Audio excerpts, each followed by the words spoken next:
Guess what we're building? It's a lightsaber. So my daughter and I worked on this piece of iron tube, cut off the threads and sanded and ground it down, drilled some holes in it, tapped some areas for screws to hold the lightsaber in there, and school got started, homework took over, and it's here in pieces. She wants to use it for Halloween. Halloween is next Wednesday, less than a week from today, and we bought all these parts. We did some machining of plastic that'll go on top of the tubing here, but we've got all this electrical that we want to put together to make the lightsaber light up.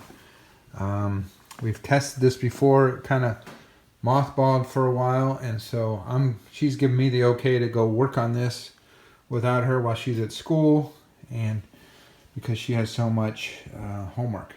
So we'll be putting together, hopefully, a lightsaber in the next couple days because we're running out of time. Signing off. First two pieces together. I'm going to put a plug in here, an extension so that I can reach the switch, so that I can disassemble this apparatus and get to the batteries and to the lightsaber and the lights easily if I need to. So first step is to wire up some extensions and plugs so that I can do that. Okay, first solder job done. I haven't soldered in years, but it wasn't too bad. A lot of room for improvement. I've also got these little shrink things here. I'm going to put those over the solder spot and heat them up and then seal this together. And that'll be my first line extension. I'll do a couple more. And then I've also got to hook up my switch here. It's a toggle switch. Lights up. There's a special instructions on how to wire it to light up when the switch is on. So not real complicated, but just a little tedious for now. Okay, so I got the shrink wrap on the two separate pieces, and now I've got a different piece of shrink wrap I'm going to put over the two to kind of seal them together to finish the job.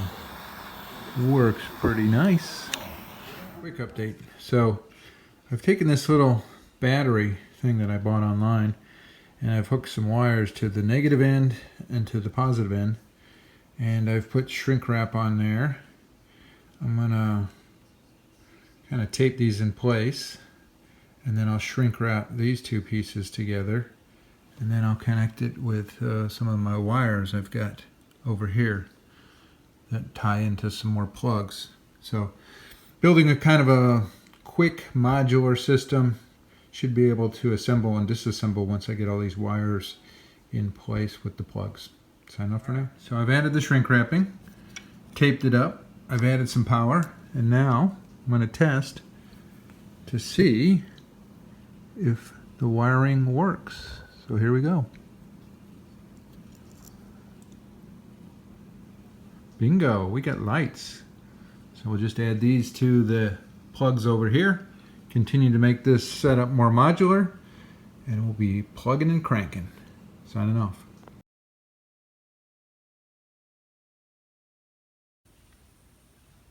Okay, here we are again. I've got my wires spliced together, my power source ready to go.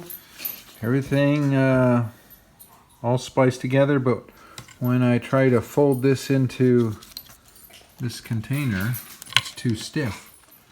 So what I'm going to do is probably shorten the wires here, because that doesn't need to be that long. This needs to be this long because it goes from the switch to the end of the tube, from here to there, so I can plug into that. But when I try to push this in here, this is too rigid. So I'm going to take the coating off of this and then maybe shorten this one up. I'm going to cut it probably off here, splice the wire here, and then cut this back so I've got a little piece hanging off here, and it'll be much shorter, and I'll be able to stuff it into the end of the tube here. A lot easier. Probably do the same up here. This is going to go to the lights up at the top. This needs to be about that long. I can probably shorten it a little bit, maybe take some of that stiff insulation off, and then shorten this one up. we'll be okay. So going to use this X-Acto kit and see if I can get that fixed up here shortly.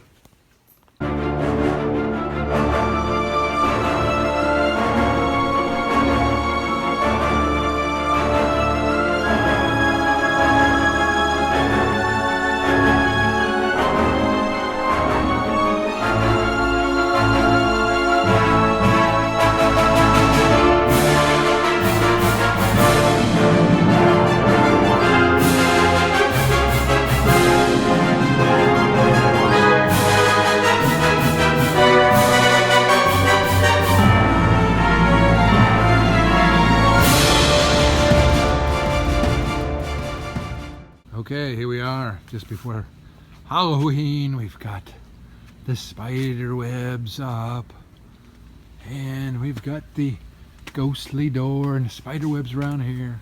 We got some cheesy spider webs here. There's the spider, and we've got the witch brewing. Oh, with her smoldering kettle. Smoldering kettle. Oh, and she's stirring with her hand. Oh, dead man's hand. Oh, nice. Ah, the brew is smoldering. Signing off for now. Whoa. Well, look who's got the cone of shame. Rocky has a little sore on his leg and he keeps licking it too much, so the doctor said he has to wear this for a little while. Anyway, making progress here on the Lightsaber. I've installed the wires. I've got the lights in the tube on a makeshift. I've got a compression fit here for the switch, and if I press that, light comes on and voila! We got a Lightsaber. I have a cap here where the battery goes. I'll be able to take that off and put it back on. I'll maybe add another layer of tape to keep that snug. I'm going to wrap this in a material similar to this. Actually, this roll here. I'll cut it to size, figure out how many rolls I want to make to fit in this tube, and then we'll fish it up into the tube. But before I do all that, I need to cut some of the wires here, so that they're much shorter, and they'll be able to plug into the little plug that comes from the switch to that, thus utilizing some of my modular plug setup. I'll probably double strand this light here, have one up and one down. I'll have to splice in another row of lights, cut it to fit, and then roll it into this foam to give it kind of a diffused effect. So that's the next step. Signing off for now. What do you think, Papa Dog? Alright, so I've got this wire shortened and I've got it spliced together. I plug this in. It's hard to do with one hand.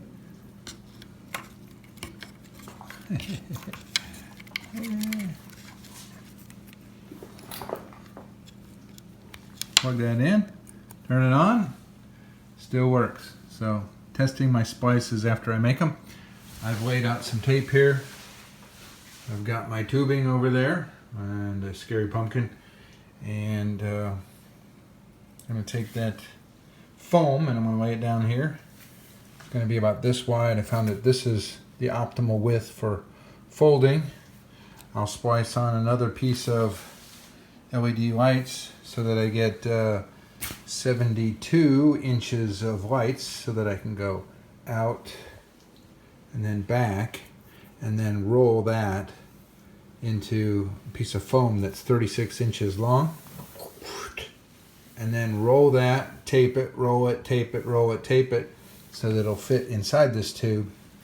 Plug it in, and then it should diffuse that light to make it look like, hopefully, a lightsaber. So here's my simple little setup. Mark some tape here, some tape there. It's exactly 3 feet, or the length of my tube. And I've cut it to length, and now I've got a straight edge and an X-Acto knife, and we're going to just slice it down there. That'll be the width I need that I'll roll the light within, and hopefully this will work as I do that. Signing off. All right, quick update. So with a little help from my daughters, I was able to wrap up the lights in the foam, and I've just kind of set it in here. I've got to trim down, obviously, these screws here, and then anyway, I just wanted to see how it would look. And we got a lightsaber. Now, there's a lot of lights, little dots that you can see, but we figured that that would be the case. But we made it modular so that if we want or come up with a better way to create lights, we can swap out this piece of the sword with a plug that's inside here and unplug it and then put on a new one. But for now, we got to finish this up because we have another day and a half to wrap this up. So next piece is to clean this up, get the grease off of here, put some new tape on here on the sides. I've been using that as a guide. It also makes the plastic that we're going to put on here fit a little snugger. And then I'm going to epoxy the plastic to the tape using the lines on the tape as a guide. And then I'll strip this off and put new tape here, put a new piece here, and make sure I've got a snug fit for when I do the epoxy. Hopefully here today or early tomorrow morning. Looking good so far. Also, I have to trim these down, so these are a little shorter. That could be tricky. I've got a little Dremel tool that can help me do that. And I made this cap a little more snug so it won't flip off so easily. Signing off for now. Alright, so I've got the plastic mocked up here. Got some tape on there that I'm going to use as a way to help widen the shaft, and to have something that the epoxy can stick on. So it looks okay for now. I'm going to take off the old tape that has gotten dirty because I guess we played with it too much after we had fitted it instead of working on it, and so got to clean that up, and then prep it and start epoxying. 3, 2, 1, and then this collar here. There's a little collar here, here, and then this long piece that we had grooved out. Make sure that that's centered across the top, and then the plug will go in the back here. Once we get that epoxied, I'll cut away all the tape and then clean it up, and then we'll put the plug in here, and then put the lightsaber in there. Battery pack goes in there, the plug goes in there, and we should have a lightsaber. Signing off for now. Alright, I just couldn't stand it, so I took all the parts and I've epoxied them onto the handle here. We'll let that dry overnight, and then I will trim off all the tape that is here. We're got a do not touch sign here. We're going to give it 24 hours to dry. Signing off for now. Alright, we have the assembled lightsaber. All of the tape has been removed, cleaned up. We've added the light portion of the saber. Added a little small acrylic semi-sphere. And Anna, you will do the honors. Dun dun dun dun. Wow. The lightsaber works. Pick it up. And I don't want to break anything. Yeah. all right. Successfully completed before Halloween and before karate class tonight. Yay. Yay. Nicely done. Signing off for now. All right, so let's look at the finer details of our lightsaber. Zooming in. We've got these posts that are tapped in there and the hand screw in. This uses an Allen wrench. Gives it a little bit of flair. We've got this little button here so that when we turn it on, it lights up along with the lightsaber. When you press this, it goes off. We've got batteries packed in here with a custom battery pack that's been wired in with the switch. The switch has been set up so that it only lights up when the button is pressed, and when it does, everything else lights up. Using 3 AAA batteries, whereas the original lights was a single strand. This is now 2 strands of lights ran on 3 AA's. Signing off for now.